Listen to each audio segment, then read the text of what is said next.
Hey guys, this is Stephanie Farron, the Technology Facilitator at Butler High School, and this quick online tutorial is how to give the North Carolina Test tutorial online to all our students. We're going to start with giving the tutorial on a laptop or a desktop that may be either Win 7, Win 8, or Win 10. Students will log into the device as normal and then go to the Chrome web browser. It will not work in any other browser. Once students are in the Chrome web browser, it does not matter which address is popped up on their home screen or is open. It doesn't matter how many tabs are open either.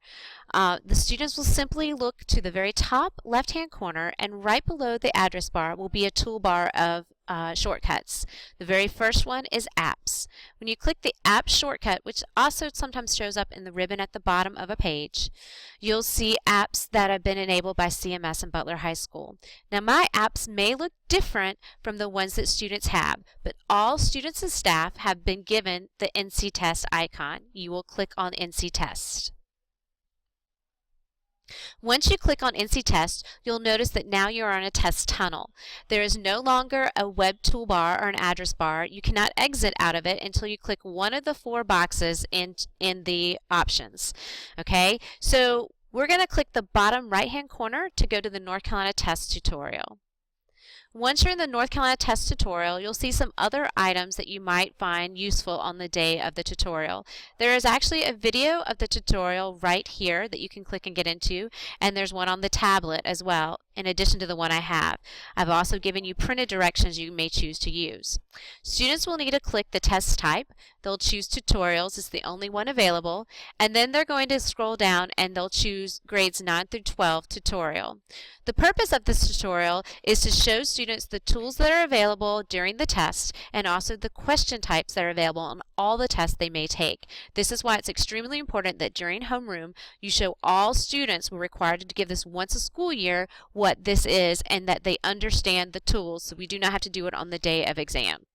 There's a script that you'll begin reading from your students once they've all entered into the tutorial. The script actually begins on this login screen. It is important that students know that their name, their ID, and the school name will be in the correct and the correct test they're taking will be there on the day of the test. So when you click Start, you're going to go through the different tools that are available for the student, including highlighting, unhighlighting, portioning that, selecting different questions to mark out, flagging a question to go back to them, the redo question, the help button, and other things that are listed in the script.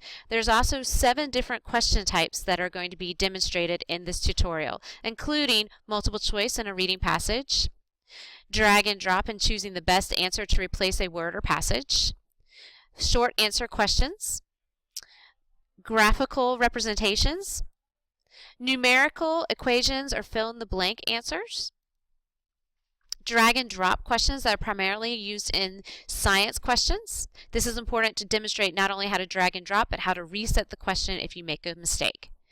And then finally, selecting the appropriate answers from a list provided. When you get to the final review question, make sure students understand that they can click the questions, the number of the question, to go back to review their answers. If they flagged a question mark will appear, or that the stars indicate that they have answered all the questions. Once students have finished the tutorial, by clicking End Test or Exit, they will be returned back out of the test tunnel so that computers can be logged out and returned and put up. If you're on a Chromebook, the only difference is instead of having students log in, you're simply going to go to Apps at the bottom of the screen to the left right before shutdown and choose NC Test to get into the test tunnel. Good luck with this. It is extremely important that students all understand how to use the tools available to them on the day of the test. Thanks.